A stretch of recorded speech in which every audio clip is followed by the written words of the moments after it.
Pinatay nila pamilya ko, brother. Kaya hindi ko papayag na pati mga kaibigan ko isusunod nila. Hindi ako titigil hanggat hindi ko nahanap si Neneng.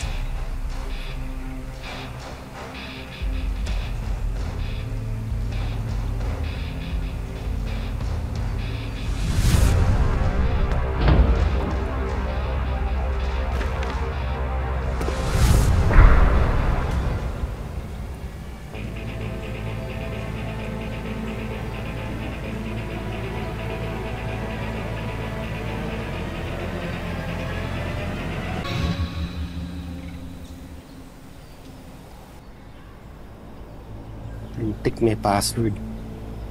Ano kaya to? 1, 2, 3 po. Yun naman lagi password. Mali. Ano kaya to?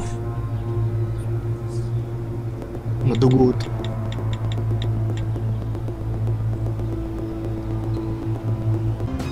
Brother, Brother, ano, nabuksan mo na yung cellphone ni Lucio? di pa nga eh. Medyo madugo to, brother. Pero huwag kang magalala, gagawa ko ng paraan. Brother, nakikiusap ako sa'yo kaya na buksan yan. Yan na lang ang titirang paraan para mahanap natin si Neneng eh. Oo nga eh. Humingi na ako ng tulong doon sa kaibigan kong dating hacker ng mga cellphone na nanenok. Saka hiramin ko na rin yung laptop niya kasi nando yung software para mabuksan yung mga cellphone na ganun. Miguelito, gawin mo lahat para mabuksan yan. Nakikiusap ako.